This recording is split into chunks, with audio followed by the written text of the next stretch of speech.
Hello everyone, today we are looking at the build video for this, the Polikarpov I-153 from ICM in 1/48 scale. There is already an unboxing for this kit, so if you'd like to see what you get if you were to buy this and open it up, then by all means check out that video first, and then come back to this one and see me chucking it together.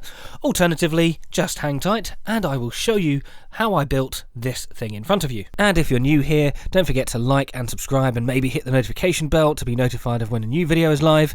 And my style of build videos is not me necessarily talking about every single piece glued to every other piece, so if there is something that you see and you'd like me to clarify, just drop a comment below and I will do my best to answer. Right, preamble aside, let's just get on with it. According to ScaleMate, the tool date is 2015. This particular release came slightly after in 2016. The box states there are 102 parts, there are 3 decal schemes, and I don't know the specific recommended retail price, but you can generally pick it up for between 12 and 15 Great British pounds here in the UK. Construction begins, as to be expected, with the interior, and in this case we have a sort of framework box, if you like, with a few controls and indicators and dials and instruments and whatever on. So one of these sides here, it has this, I can't tell if it's a throttle lever or if it's an indicator, but it's something that gets stuck to it. This has a 4-post frame at the back, and you then carefully glue the frame on of the other side onto that, and then there is a smaller one on the other side as well. This is incredibly fiddly, I'm not going to lie. However, it does fit together absolutely beautifully, especially when you glue in the instrument panel, which is what I'm doing here, because it just helps hold the things together with enough crossheads, if you like, to make sure it's straight. And we can then move on to the seat, which has these legs separately. So you have the base of the seat, then as in the back of the seat, then you have the 2 legs, and we'll later fit in a bucket. It, again, like with everything else, is a little bit fiddly. However, it has been so well engineered that it does all fit together nicely. So there was a bit of anticipation when looking at it at first, going, well, this is just a bit fiddly, how's it all going to stay together? And then you just hit the glue on the plastic and oh yes, they've really thought about this. Very, very nice. This is the backside area of the seat, goes in there, and then the legs, which are at a right angle, fit into the base of the main floor like this, before the final cockpit pieces such as the rudder pedals and control stick can then be glued onto this same floor piece. Whilst I am usually a modeller of 1/72 aircraft, I was taken by this because even in 1/48, this is not the largest aircraft. You can see here the cockpit isn't much bigger than you would expect for something in 1/72. I do imagine that a 72nd I-153 would be only really buildable if you have a particularly good eyesight. Anyway, we now have the cage framework from last time, which just slides beautifully, very satisfyingly over the piece that we've just done, before the whole assembly goes on to the lower wing like this, and the floor piece, the underneath of that floor piece, forms part of the undercarriage area as well. Now the pilot's hatches, I suppose you'd call them, the little doors to help you get in and out, they are glued in separately on both sides. The instructions don't actually give you an option, or don't mention an option, of doing the hatches open, although because they're separate pieces I see no reason why you couldn't. And then finally on the inside we have a couple of bottles. I assume one's a fire extinguisher and the other maybe oxygen, not entirely sure, but they go in. And then we can get to some painting, and I've gone for this Model Air Sea Grey. I don't actually know what colour these aircraft would have been painted. The instructions mention grey, and in fact, should probably mention that the painting instructions just mostly give you colours. I think there's only one brand that they actually tell you about. I did some research and it suggested something very similar to this, but actually a bit darker. I didn't want a particularly dark interior. This one's a tiny shade lighter, and it seemed to match. There's a couple of examples still preserved. I mean, there's one, I think one original and a couple of replicas. They all seem to have this kind of grey inside. If anything, this is a bit dark. But it's what I had, so it's what I used. and also has the advantage of being Vallejo Model Air, so I can just chuck it in the airbrush and give the interior a quick blast. And it's at this point we come to a little error in the instructions stating decal 12 is to be placed, when of course decal 12 is quite clearly not the instrument panel. That is decal 13. Not that big an issue. I mean, you can clearly see which one it's supposed to be, but it's an error, so I thought I would mention it nonetheless. But also, rather than be one decal for the instrument panel, it's actually separate dials to go on the separate raised areas. So a little bit fiddly, but take your time and it should be alright. As usual, I am giving a dark wash of the Citadel colours, Basilisk's Anus Grey, or whatever you want to call it, I don't care. This just helps tone it down, and is another of the reasons why I didn't buy a darker grey for the interior. I used the slightly lighter one that I had, because this darkens it a little bit anyway. This is just there to give a little bit of texture and help those interior details pop. So at this stage, what we have is essentially a bucket surrounded by a bicycle frame with a couple of bottles and dials, which means, yes, that's the interior done, because that's all the pilots get. So the fuselage halves go together and then slide again very satisfyingly over the lower wing assembly, and we can move mostly to just assembling the aircraft. What I'm doing here as well is removing these rocket rails. I will talk about the historical precedent for that later on towards the video, towards the end of the video, but I'm just getting a knife and I'm removing those mounts for reasons I will go into later. And yes, I understand they are rocket rails rather than bomb rails. You do actually get both, but specifically you'd expect them to be rockets. The engine is a little bit fiddly, and I did make a mistake, although I worked it out at some stage later on. But these are the way that the parts go. In theory, there is some indexing points that will tell you which way round it should go. However, I think they're upside down. Now, I've looked at the footage and I can't work it out. I've looked at the model and it's all sorted.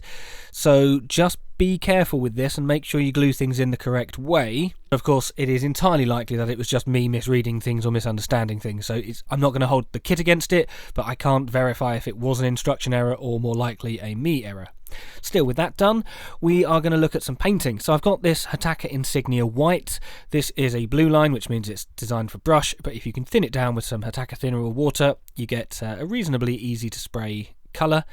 And I'm doing, as you saw in the thumbnail and at the beginning, the Finnish version with the yellow. So this is from the Continuation War rather than the Winter War, and the Finnish used yellow. In the past, I would have primed everything in white, then painted the yellow, then covered the yellow. What I've done this time is prime the whole aircraft in black, because I have this lovely Citadel black primer now that I really like. And then I'm painting the white over that before adding this, the RLM 04 yellow. This colour, by the way, is amazing. It's a perfect colour.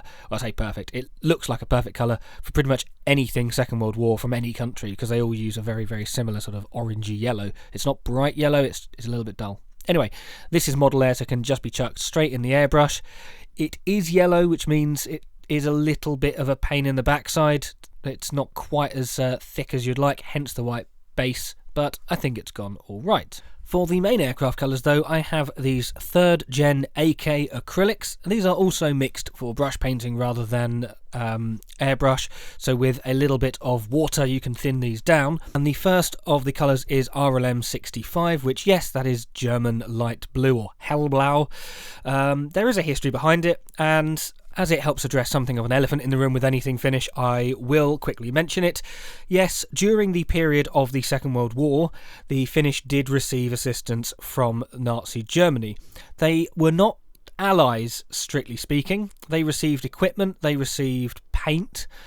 They did later then have to declare war on Germany and kick them out. Essentially, Finland asked for help because the Soviets were threatening. Everyone said, "No, mate, sorry, you're on your own, but maybe we'll think about something at a later date." And Germany, who of course had a vested interest in annoying the Soviets, given that they were about to invade, decided to offer assistance to the Finnish. The national insignia of the Finnish Air Force predates the use by the Nazi Party of the same symbol, so it is in no way related to that, even though, of course, now there is the retrospective association of it. With that done, I've got the command green out, and the command green is forming the basis of the camouflage pattern on the top. I've just used some blue tack worms to give a hard divide. However, the divide between the green and the black I'm leaving as a soft divide. Why? I don't really know. It was just easier at the time, and I think the end result is fine. This particular airbrush has a 0.2mm needle, meaning you can get a pretty decent divide just freehand, which is ultimately what I decided to do. And at this stage I wasn't sure if I was going to keep the black primer or if I was going to actually paint the black over the top, so I'm painting it as if it could be either, so as if the black primer could be the top coat. In the end, however, I did go over the black. However, I used a Vallejo black just because I had it to hand. I'm sure the AK black is fine. It is ultimately just a black, and because it's formulated for brush painting, I'm sure I will get a lot of use for it as and when the Vallejo brush model colour black that I've got starts to run out, because, I mean, a black is a black, and it's obviously useful for everything. But I didn't show me spraying the black, because spraying black over black is a bit boring to watch. And so we're going to jump straight to the bit about making this monoplane a biplane. In general, I prefer to make biplanes assemble them as much as possible before sticking the top wing on. This is actually really easy, and probably could have done it with, but you get more access, obviously, painting the top wing separately. But because this is a very modern biplane as biplanes go, we've actually got just these outer struts because of the big groove straight through the middle of the centre fuselage to allow the pilot to see. And it's this feature which I think really gives this aircraft that distinctive look, and is one of the reasons why I wanted to make a model of it. Next then, we have the fuselage stripe, which, yes, it also has to be painted. So what I've done is leave it to this stage, and I just wanted to test painting white over all the colours and try and get something consistent. It's not something that I had done up until this kit, and I thought it was the obvious way of doing it. Before we can then gloss the entire thing and put the decals on. The insignia are done like this with just a blue cross, and then you assemble the rest of the symbol from there. You can also see that I've slightly misjudged the shape, because the code of IT15, the 15 is green, which means it should be sitting on a black background, but mine sits on a blue background, and here on the starboard side of the fuselage you also have a little bit of an overhang. There wasn't really an easy way of working it out. I guess I could have just measured everything and been extremely careful with it, but it is the one thing that I think stands out a little bit as clearly not being correct. But hey, any negativity on that front is immediately thrown away by this. So I painted the yellow stripe and the green and the black all separately on the engine piece, which is comprised of this top bit here, as you can see, sliding into the groove on the wings, and then you've got the front piece, and then you have the left and right cowlings. And despite painting them separately, the yellow lined up beautifully, which just leaves us to the stress of the engine. So you can see here all of these, I assume they're exhausts, and they have to go through the holes on the side and top panels. So I've glued the top panel to the front, as you can see there, and then very, very carefully I've glued in some of those exhausts to make sure that the holes poke out before then sticking the sides on. It was incredibly fiddly, and I'm glad I didn't throw it across the room in doing so. But with that done, and I think looking okay, we move on to the undercarriage. Now this one has skis, as you can see from the box, and I'm not convinced these are correct, and I can't work out what I've done wrong, but you see that there's this asymmetric groove on the top surface of the ski. Well, I think I followed the instructions fine, but one of the skis is now slightly angled further ahead on one side than the other, and there's a support strut which goes right into the root, which you'll see me glue in later, and that doesn't quite reach where it should. So clearly something's gone wrong. And I did the first one, it was fine, and I followed the exact same process for the second one, and it wasn't. So from a lot of angles it actually looks a little bit wonky, and it's annoying, but not annoying enough for me to take it apart and try and redo it. But again, another point where I don't think the instructions were clear enough, or maybe something's wrong, and I don't think it was me, but it's entirely possible. So just be careful if you get this one, and double check that the undercarriage is correctly assembled, because blimey, it's hard to tell. The canopy frame is the only clear part included in the kit, so that can just be glued on and was then painted afterwards. Thankfully, because of the wing shape, you can just glue it in here and not have to worry about it because of the top wing. And then, of course, we've got the propeller blades, although I didn't actually glue these in. They were left off until I did the rigging, which is this elastic wire. So this is how I've taken to rigging models. It's a little bit of super glue. You glue it to one side, you let it dry, and then, in this case, the plane is upside down, and gently with tweezers, just trying to get the approximate location. Thankfully, this aircraft has very little rigging, because it is an absolute pain to do, and it's an even bigger pain to film. So hopefully you get the idea of how this works. Maybe when I can set up something better, I will do a full tutorial as to how I now rig. But the end result in 48 scale, I think, is definitely acceptable. So with the model done, I'm just going to quickly go into the history and mention the removal of the rocket racks, as I mentioned earlier. This is obviously a Soviet aircraft in the colours of its opponent. Well, the Finnish did like to repurpose captured aircraft, and there were a total of 8 Polikarpov I-153s that they captured during the Winter War, although they did later buy a further 9 of them from the Germans during the Continuation War. This particular example, by the way, is one of the earlier ones that was captured directly from the Soviets during the Winter War.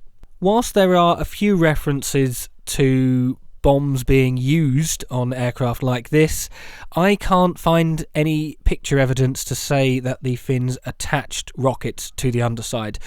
Now, I don't actually know what rockets or bombs the Finnish would have actually used. I don't think they would have used rockets, they probably would have used bombs, and even then the kit comes with just a miscellaneous selection of Soviet weapons, so the safer bet was to remove them, as I can really only find one reference to maybe a raid where one of them maybe had bombs, but there are lots of references of these things being used specifically as fighters. So that's why I decided to just sand them down and fill in the holes, rather than try and fit rockets that I just think would look wrong.